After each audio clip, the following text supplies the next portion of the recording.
बातचीत की हो, उनकी कठिनाइयां समझने का प्रयास किया हो और फिर सॉल्यूशन की दिशा में गए हो?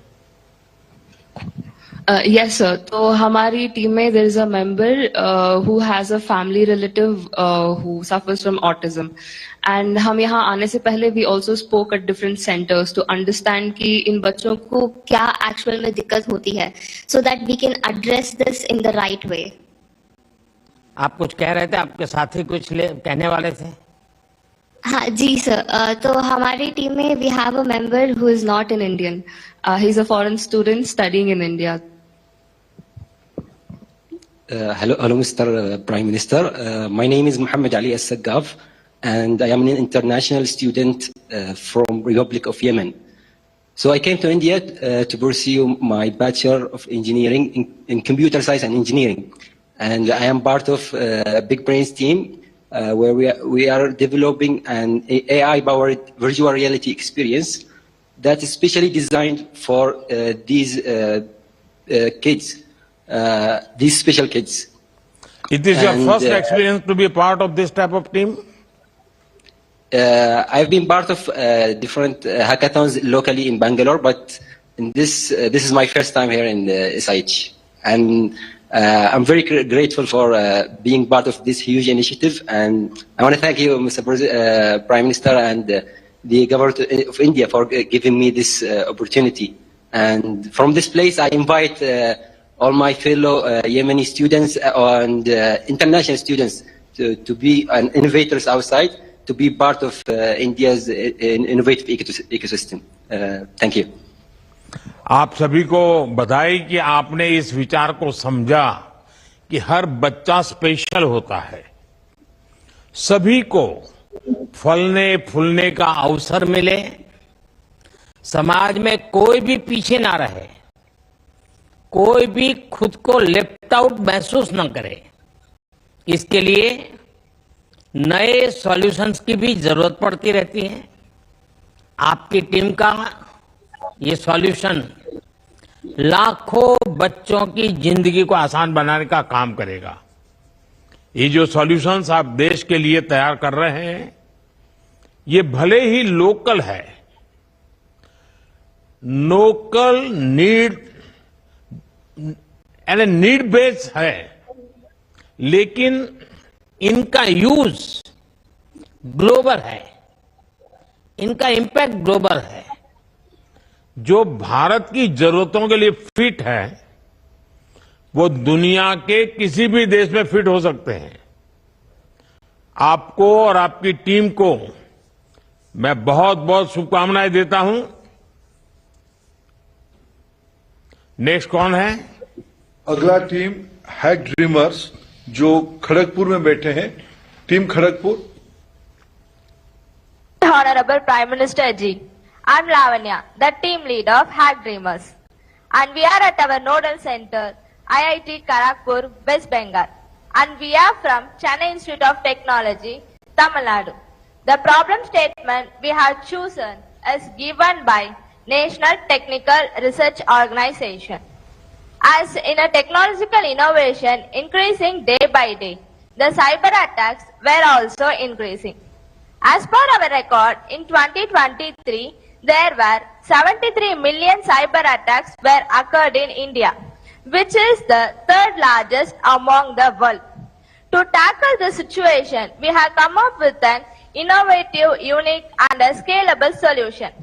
Our solution will be explained by my teammate, Ms. Kalpriya. Namaste, Honorable Prime नमस्ते जी। Namaste. To detect the infected files, most of the cyber securities are in our nations.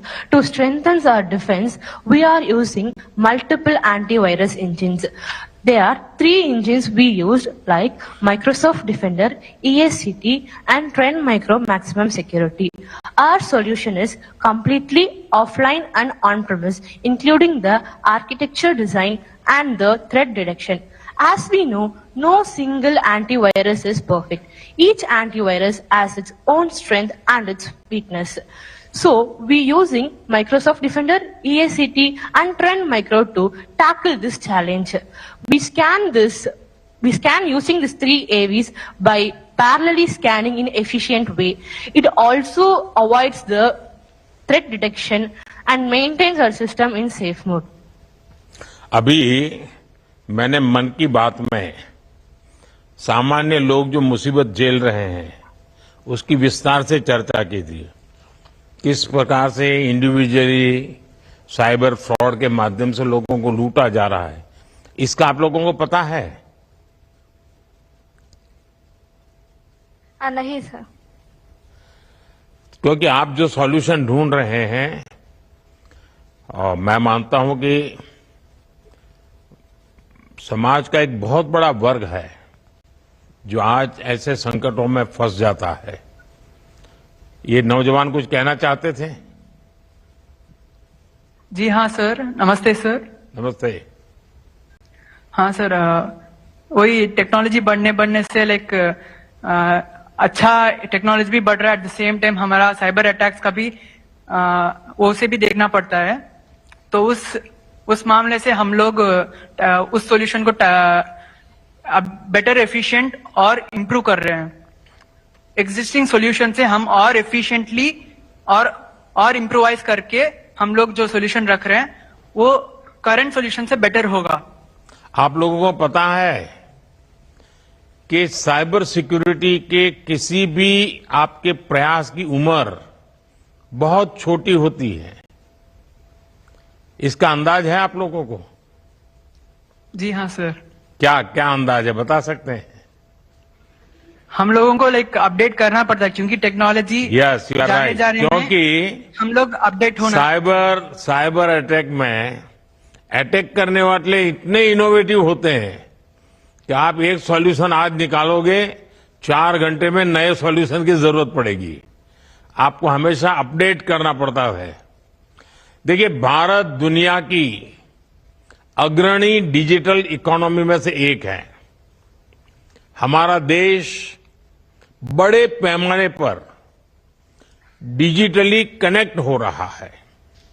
ऐसे में साइबर क्राइम का खतरा भी, जैसा आप लोगों ने कहा, ये लगातार बढ़ रहा है। इसलिए जिस सॉल्यूशन पर आप काम कर रहे हैं ये भारत के फ्यूचर के लिए बहुत महत्वपूर्ण है। लेकिन जैसे मैंने कहा, ये वन टाइम सॉल्यूशन नहीं होता है। ये आपको हर समय, जैसे जितनी बार बारिश आए उतनी बार छाता खोलना पड़े, ऐसा है ये। लेकिन मैं आपको शुभकामनाएं देता हूं। आपने एक बहुत ही महत्वपूर्ण विषय को लिए मेहनत कर रहे हैं और आपके सॉल्यूशन जरूर मेरे सामने आएंगे और सरकार को भी बहुत इसका लाभ हो सकता है। मैं सभी आपके साथियों को, मैं देख रहा हूं पूरी आपकी टोली बड़ी उत्साह से भरी हुई है। सब लोग अपने मोबाइल फोन से इसका रिकॉर्डिंग भी करते नजर आ रहे हैं।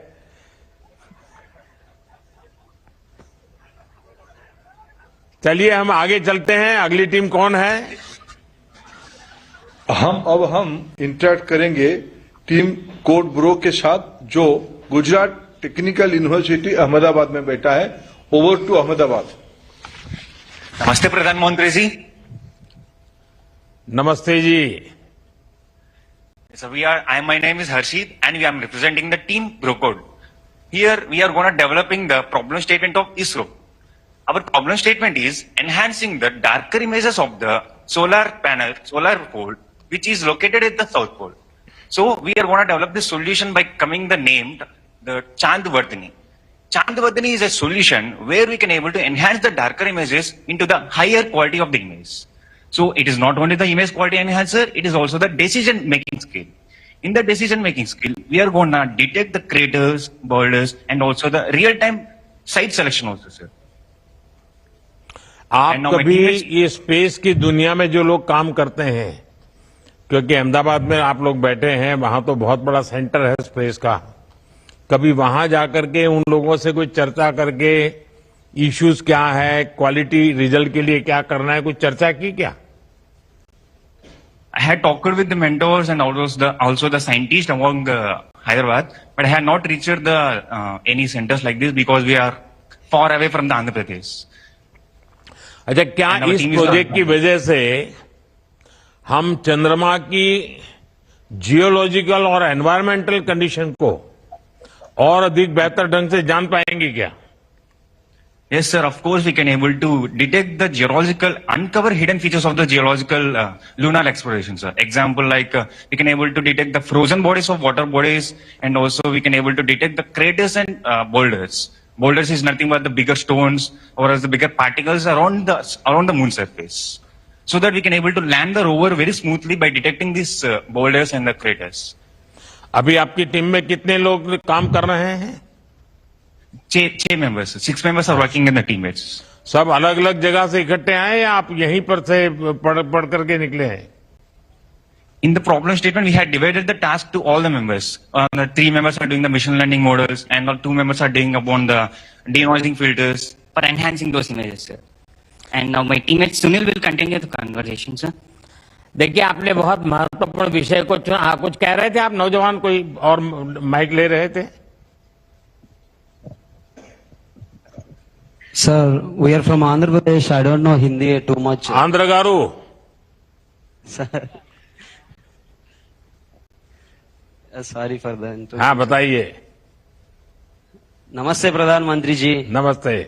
I am Sunil Reddy Sarnala from Andhra Pradesh. We are team Code Bro.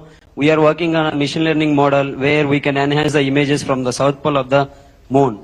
And these images can be enhanced by machine learning model where we are using 2 architectures. One is darknet and another one is photonet. Darknet is used to remove the shadow of the images, and photonet is used to reduce the noise of the images. While taking the image from the south pole of the image, there will be low light conditions, and also there will be high noise due to the low photons.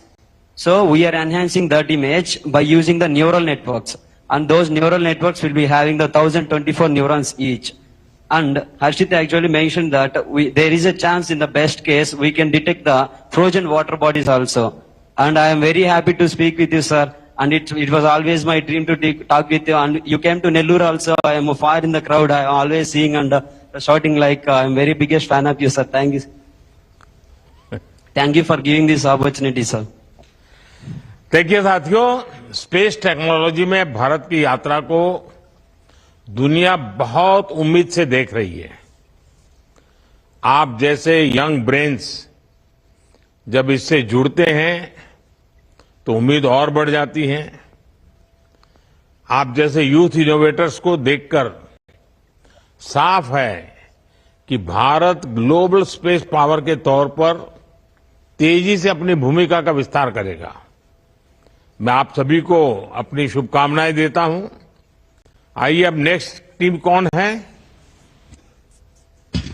अगले team mystic originals, ये Welingkar institute of management development and research Mumbai के हैं। मुंबई की मित्र माननीय प्रधानमंत्री जी से बात करें। नमस्ते माननीय प्रधानमंत्री जी। नमस्ते जी। मेरा नाम महक वर्मा है और मैं टीम मिस्टिक ओरिजिनल्स की टीम लीडर हूं। हम लोग Indian institute of information technology Kota से हैं and it is an absolute honour to be here at smart India hackathon 2024 with my amazing team comprising Akshar Jangra, Kritan Agarwal, Sumit Kumar, Avinesh Rathore, Tushar Jain and our mentor Ananya Srivastava. हम लोग एक security challenge को टैकल कर रहे हैं जो कि भारत इलेक्ट्रॉनिक्स लिमिटेड द्वारा दिया गया है, which is microdoppler based target classification. That is to distinguish कि एक given object ड्रोन है या फिर बर्ड है, क्योंकि प्रॉब्लम ये है कि अक्सर both drones as well as birds they appear similar on the radar, जिसकी वजह से it may lead to false alarms, inefficiencies and other potential security threats, especially in sensitive areas जैसे military zones, airports and other critical infrastructures. And thus our aim is to develop a solution which processes advanced radar data using machine learning algorithms to accurately classify कि एक given object drone है या फिर bird है. To tell more about the solution, I would like to hand over to my teammate Akshat. नमस्ते माननीय प्रधानमंत्री जी। नमस्ते। मेरा नाम अक्षत है और मैं टीम मिस्टिक ओरिजिनल्स का सदस्य हूं। So sir, our solution works by using micro Doppler signatures which are the unique patterns generated by different objects. These can be due to the wing beats of birds or the rotor blade movements of drones. तो इसे हम fingerprints की तरह समझ सकते हैं. जैसे हर human being के अलग फिंगरप्रिंट होते हैं, वैसे ही हर ऑब्जेक्ट एक अलग माइक्रोडॉपलर सिग्नेचर देता है, जिसकी मदद से हम डिफरेंशिएट कर सकते हैं कि ये ऑब्जेक्ट एक ड्रोन है या फिर बर्ड है. And this differentiation is very crucial in preventing any disruptions in areas like airports, borders and military zones where there is a lot of need for security. So if I talk about how our system works, आपको इतना difference पता चलेगा कि भाई नहीं ये bird नहीं है लेकिन ड्रोन है, लेकिन क्या आप ये भी बता पाएंगे कि कितने डिस्टेंस पर है, किस दिशा में जा रहा है, कितनी गति से जा रहा है, ये सारी चीजें इसमें मैप कर पाएंगे आप? हाँ जी सर, हम इस पर भी काम कर रहे हैं और हम जल्दी ये चीज भी कर पाएंगे. आप लोग जो ड्रोन का पता लगाने वाले सिस्टम पर काम कर रहे हैं, ड्रोन्स के बहुत से पॉजिटिव यूज है, लेकिन कुछ ताकतों द्वारा गलत इस्तेमाल के कारण ड्रोन सिक्योरिटी के लिए चुनौती भी है. आपकी टीम इस चुनौती से कैसे निपटेगी? सर, जैसे हमारा सिस्टम है, अगर मैं आपको उसकी वर्किंग समझाऊं तो सबसे पहले हमारे पास जो रेडार से डेटा आता है, हम उसमें से सारी नॉइज को निकालते हैं to get a clean and accurate data. फिर उस पर हम कुछ टाइम फ्रीक्वेंसी ट्रांसफॉर्म्स लगाते हैं जो ये माइक्रो डॉपलर पैटर्न जनरेट करता है, और फिर हम इन पैटर्न्स को एक मशीन लर्निंग मॉडल में फीड करते हैं जो बताता है हमें कि ये ऑब्जेक्ट एक ड्रोन था या बर्ड था. और हम इस चीज को काफी कॉम्पैक्ट और कॉस्ट इफेक्टिव डिवाइसेस पर भी यूज कर सकते हैं. और ये सिस्टम काफी स्केलेबल है और इसके साथ साथ ही ये काफी अडेप्टेबल भी है अलग अलग एनवायरमेंट्स के लिए, जिसकी वजह से हम इसे एयरपोर्ट्स और बॉर्डर एरियाज के ऊपर भी यूज कर सकते हैं. And to share why we came up with this problem, I like to hand over to one of my teammates, Sumit. नमस्ते प्रधानमंत्री जी. जी नमस्ते. ये प्रॉब्लम स्टेटमेंट हमने क्यों चूज करी, इसके लिए मैं राजस्थान श्री गंगानगर से आता हूँ. बॉर्डर के काफी पास का एरिया है, तो ड्रोन्स आते जाते ही रहते हैं. पर पुलवामा अटैक के बाद तो ड्रोन्स का आना जाना बहुत ही ज्यादा बढ़ गया. उसके बाद सुबह 4 बजे, रात को 12 बजे कभी भी एंटी ड्रोन सिस्टम स्टार्ट हो जाता और फायरिंग चालू होने लगती. ना उस टाइम पढ़ा जा रहा था, लोग सो नहीं पा रहे थे, बहुत परेशानी आती. उस समय ये दिमाग में बात रही कि इसके लिए कुछ ना कुछ किया जा सकता है. जब इस साल SIS प्रॉब्लम्स आई तो हमारी टीम प्रॉब्लम्स ढूंढ रही थी, तो ये प्रॉब्लम हमारे सामने आई. तब मैंने अपनी टीम को बताया क्यों ना इस चीज के ऊपर कुछ काम किया जाए ताकि हम लोगों की परेशानियों को दूर कर पाए. और आखिरकार हमारी टीम ने इसके ऊपर काम किया और हम ग्रैंड फाइनल में पहुंच पाए. Thank you so much sir. साथियों, आजकल देश में ड्रोन का अलग अलग सेक्टर्स में बहुत इस्तेमाल हो रहा है. आपने नमो ड्रोन दीदी योजना के बारे में जरूर सुना होगा. ड्रोन आजकल रिमोट एरिया में दवाएं और जरूरी सामान पहुंचाने में इस्तेमाल किए जा रहा है, लेकिन देश के दुश्मन भारत में हथियारों और ड्रग्स की तस्करी में ड्रोन का भरपूर उपयोग कर रहे हैं. ऐसे में मेरे लिए खुशी की बात है कि आप सभी ऐसी चुनौतियों से निपटने के लिए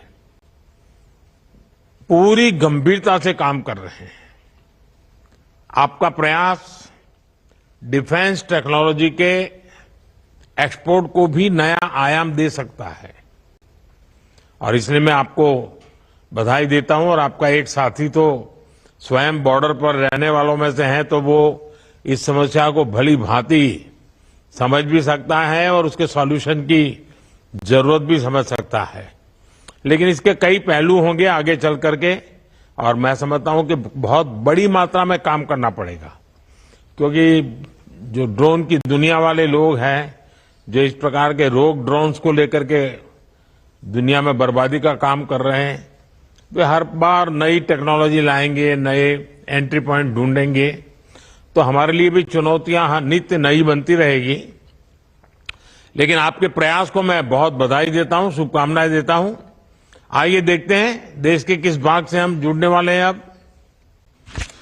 अब हम बात करेंगे निर्वाणा 1 से, जो New Horizon College of Engineering Bengaluru में बैठे हैं. बेंगलुरु से हम जुड़े. Over to Bengaluru. आवाज नहीं आ रही आपकी, आवाज नहीं आ रही है। सर अब आ रही है क्या? हाँ, अब आया। नमस्ते माननीय प्रधानमंत्री जी। नमस्ते जी। मेरा नाम देव सोनी है और मैं टीम निर्वाणा वन का नेतृत्व कर रहा हूँ। मेरी टीम है आदित्य चौधरी, अशर एजाज, तन्वी बंसल, नमन जैन और सानिध्या मंगलूनिया। सर हम जयपुर ग्रामीण से बैंगलोर आए हैं मिनिस्ट्री ऑफ जल शक्ति द्वारा दी गई एक बेहद ही जरूरी प्रॉब्लम स्टेटमेंट पे काम करने। इसके रिसर्च में हमें पता चला कि भारत सरकार ने पिछले कुछ सालों में कई एडवांस्ड एफर्ट्स करे हैं रिवर पोल्यूशन को कम करने के लिए और रिवर रिजुविनेशन को इम्प्रूव करने के लिए। तो हमने सोचा कि अगर हम एक कॉम्प्रिहेंसिव सिस्टम बनाए जो रिवर पोल्यूशन मॉनिटरिंग को इम्प्रूव करे, उसको और एफिशिएंट बनाए और ओवरऑल रिवर इकोसिस्टम की हेल्थ को इम्प्रूव करने के लिए सजेशंस दे, तो हम एक बहुत ही मीनिंगफुल कंट्रीब्यूशन कर सकते हैं। नमस्ते सर। नमस्ते। हमने आइडेंटिफाई किया कि हमारे देश में बहुत से लोगों की आमदनी और जिंदगी नदियों से जुड़ी है और इसीलिए हम उन लोगों की जिंदगी को बेहतर बनाना चाहते हैं और एक पॉजिटिव बदलाव लाना चाहते हैं। हमने इस प्रोजेक्ट के लिए गंगा को चुना क्योंकि वो हमारे इतिहास का एक बहुत ही अहम सांस्कृतिक भूमिका निभाती है और हमारे प्रधानमंत्री जी के दिल के भी बहुत करीब है। हमारी इस प्रोजेक्ट की शुरुआत नमामि गंगे प्रोग्राम और national mission for clean Ganga NMCG के बारे में पढ़कर और रिसर्च करके शुरू हुई। हमने इससे ये आइडेंटिफाई किया कि NMCG के दो बहुत क्लियर ऑब्जेक्टिव्स हैं। पहला, abatement of pollution, that is Ganga में पोल्यूशन की कमी, और दूसरा, conservation and rejuvenation of river Ganga, that is Ganga की क्वालिटी को वापस पहले जैसा बनाना। साथ ही हमने ये भी जाना कि गंगा से रिलेटेड बहुत सारा क्वालिटी डेटा पब्लिकली अवेलेबल किया गया है। इस डेटा से हम काफी प्रभावित हुए और हम बहुत इंस्पायर हुए।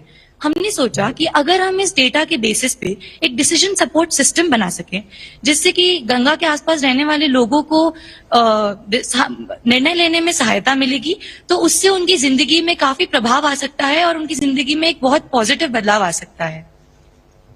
अब सर गंगा एक बहुत ही विशाल नदी है, तो ये नेसेसरी हो जाता है कि जो भी सिस्टम बनाया जाए वो ट्रूली स्केलेबल हो। इसके लिए हमने एक एडवांस टेक्नोलॉजी का यूज करा है जिसका नाम है फेडरेटेड लर्निंग। तो हमने डेटा को एनालाइज करा और 38 की लोकेशंस आइडेंटिफाई करी और फेडरेटेड लर्निंग के यूज से हमने वहां लोकल मॉडल्स बनाए जो उस लोकलाइज डेटा पे ट्रेंड है। अब ये सारे लोकल मॉडल्स एक मदर मॉडल से कम्युनिकेट करते हैं जहां ये अपना डेटा शेयर करते हैं। इसके through addition of new models और removal of pre existing models और जो करंटली प्रेजेंट मॉडल्स हैं उनकी एक्यूरेसी, एफिशिएंसी सिग्निफिकेंटली इंप्रूव हो जाती है। और अगर हम ये टेक्निकल एस्पेक्ट साइड में रखें तो हमें पता चलता है नमामि गंगे के थ्रू कि गंगा प्रेजर्वेशन, रेजुविनेशन और कंट्रोल में मेन कंट्रीब्यूटर्स तो लोग ही हैं। तो हमने इन स्टेक होल्डर्स के लिए ये जो डेटा और यूजर के बीच की दूरी है उसको कम करने के लिए एक एडवांस डैशबोर्ड बनाया है जहां पे हमने हर टाइप ऑफ स्टेक होल्डर जैसे इस बार बहुत बड़ा कुंभ मेला हो रहा है। गंगा के तट पर 40-45 करोड़ लोग इकट्ठे होने वाले हैं। इस योजना का कैसे लाभ ले सकते हैं? आपकी इस इनोवेशन का क्या लाभ ले सकते हैं वहां? सर तो जैसे कि हमें पता है अगर पानी की क्वालिटी पैरामीटर्स को हम एनालाइज कर लें तो हम लोगों को बता सकते हैं कि वो अपने लेवल पे कैसे डिसइंफेक्शन कर सकते हैं और अपने लेवल पे क्या क्या इंश्योर कर सकते हैं कि उनकी हेल्थ तो सही रहे ही और लोगों की भी हेल्थ सही रहे। इसके लिए हम लोग उनको एक पोर्टल देंगे, जैसे हम इंडस्ट्रियल एफ्लुएंट मॉनिटरिंग के लिए देंगे, सीवेज ट्रीटमेंट इंफ्रास्ट्रक्चर के लिए देंगे, हम लोग बायोडायवर्सिटी मैनेजमेंट के लिए देंगे, हम लोग फार्मर्स, फिशरमैन और इवन टूरिस्ट्स को बताएंगे कि वो क्या आइटिनरीज बना सकते हैं और वो क्या क्या मेन चीजें विजिट कर सकते हैं, उनको कहाँ जाना चाहिए और कहाँ करंटली नहीं जाना चाहिए और वहां पे कैसे काम चल रहा है। तो शहरों में जो ड्रिंकिंग वाटर की सप्लाई चेन होती है, यस सर, उसके ऊपर भी आपका तो काम बड़ा आसानी से ऑर्गेनाइज हो सकता है। यस सर, तो हमने क्या करा, शहरों में जिस जो एंड्स हैं जो गंगा में कनेक्ट हो रहे हैं या बाकी नदियों में कनेक्ट हो रहे हैं, हमने उनके लैटिट्यूड्स और लॉन्गिट्यूड्स आइडेंटिफाई कर लिए हैं और हमने ये भी आइडेंटिफाई कर लिया है हमारे स्टेशंस के थ्रू कि उनके आसपास की इंडस्ट्रीज कौन सी है। अब क्योंकि हमें पता है कि कुछ सेक्टर्स ऑफ इंडस्ट्री जैसे chemical, paper, textile, tannery, slaughter house, ये कौन से टाइप का एफ्लुएंट निकालते हैं, तो हम हमारे एल्गोरिदम से बैक ट्रैक कर सकते हैं कि अगर हमारे वाटर में कुछ स्पेसिफिक पोल्यूशन के स्पाइक्स हैं तो हम ढूंढ सकते हैं कि कौन से सेक्टर ने ये कॉज कराए। और यही चीज हम ऑर्गेनाइजेशन जो अथॉरिटीज मैनेज कर रही है रिवर्स को, उनको बता सकते हैं और उनको इंस्टेंटली रिपोर्ट का बटन दे सकते हैं, जिससे GPIs जो ग्रोसली पोल्यूटिंग इंडस्ट्रीज है उन पे इंस्टेंटली इंस्पेक्शन लॉन्च की जा सके।